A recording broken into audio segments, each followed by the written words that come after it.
Hey everybody, it's Jameson again, and I thought I'd do a little vlog babble while cleaning up parts for my goblin horde. So, one of the last videos I made, which was almost 2 years ago when I made it, was I mentioned how a Games Workshop store was going into my area. And I had made a trip somewhat earlier to another Games Workshop store that was a couple hours away, and shortly after that they put one in this area, which is not very far from the house. It's about maybe 10-minute drive tops. And so I went there on opening day and got all that opening day swag, and you know, I went there once or twice. But in the video I mention the fact that despite having that convenience of Games Workshop there, I was really wanting to make my local game store my main stop for hobby things, hobby supplies and miniatures and whatnot.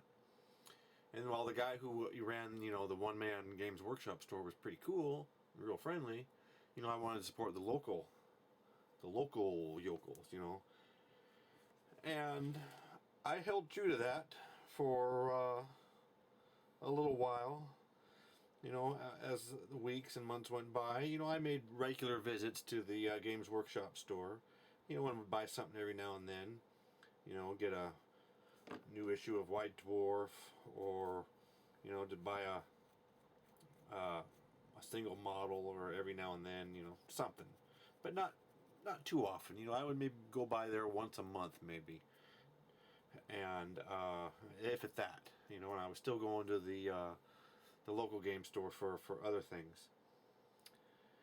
And then things changed. And what changed? Well, Games Workshop decided to make White Dwarf a weekly magazine instead of a monthly magazine. And when I read that, I knew exactly why they were doing it. Along with thousands of other people, I thought, holy crap, they're wanting to get people in the store each week to go along with this weekly release schedule so that people will come get the magazine and be tempted to buy something. And I swore up and down, that's not going to work on me. I want to get the weekly White Dwarf, but I'm not going to be going in there and buying a bunch of extra stuff. I'm just going to go in there and I'm going to buy the White Dwarf. And yeah, again, I held true to that for a little while, and as you can see,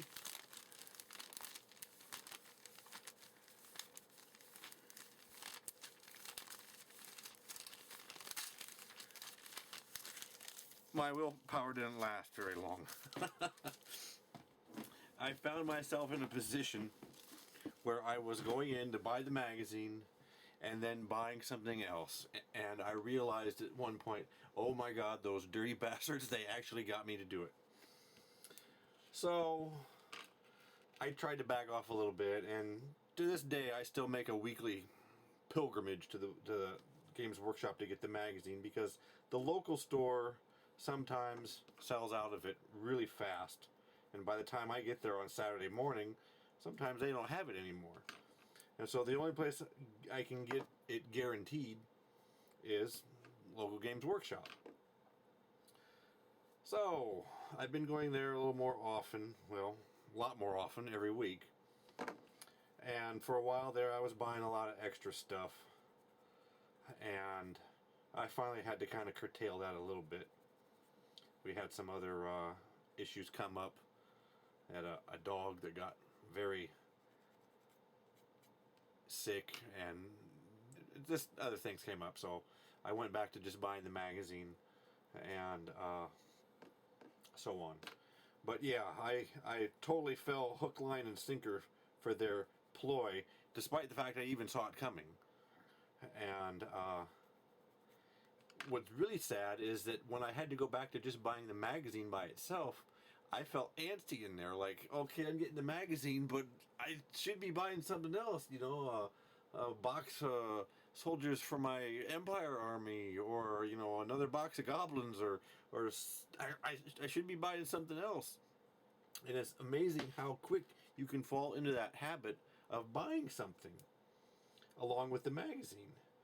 And as we all know, Games Workshop ain't cheap.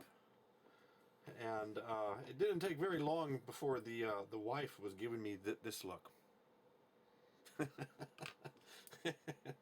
And so I gave her this look. So that's my little rant on the Games Workshop there. The sad thing about the Games Workshop situation is that the guy who ran the store, real friendly guy, real nice guy, real helpful guy, they let him go for whatever reason.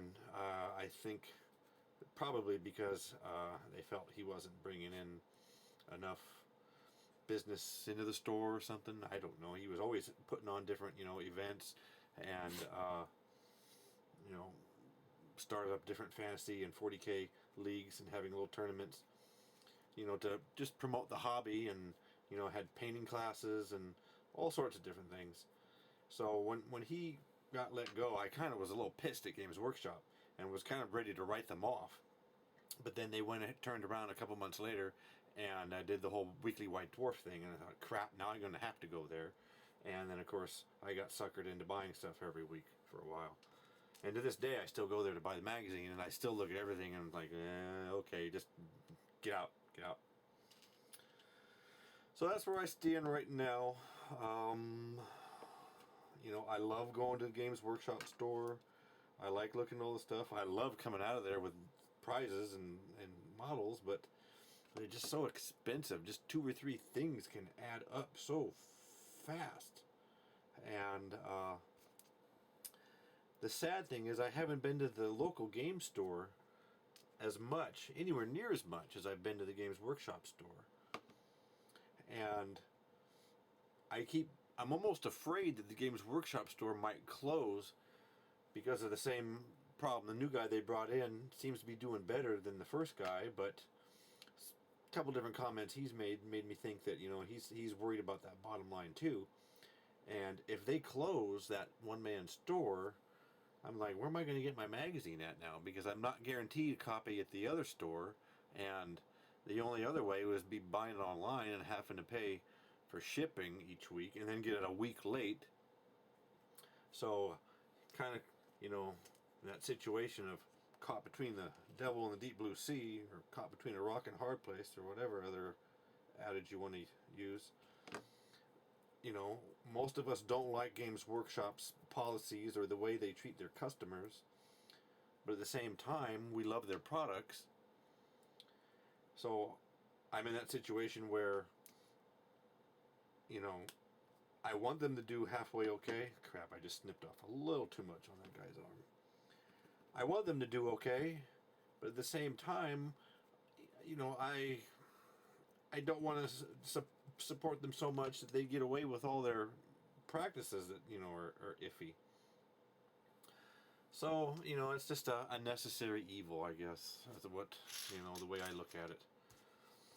So that's my little babble on Games Workshop for right now.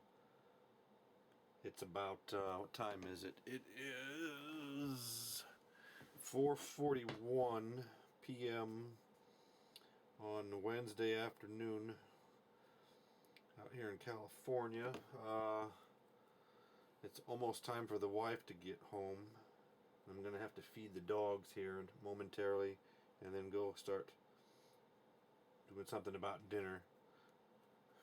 Sad to say, I'm the one who does most of the cooking and cleaning around here. That's almost sad in some ways, and it's funny in others. I don't know. It's kind of tragic in my opinion, but the wife has a herniated disc in her neck, so she can't do a whole lot without ending up having to go to the hospital. So it's up to me to do a lot of the cooking and the cleaning, which is probably why the house is a mess and we eat out a lot. So anyway, thanks for tuning in, and I hope to see you guys in the next video. I should have another group of goblins ready for that horde here pretty soon. And yeah, see you guys next time.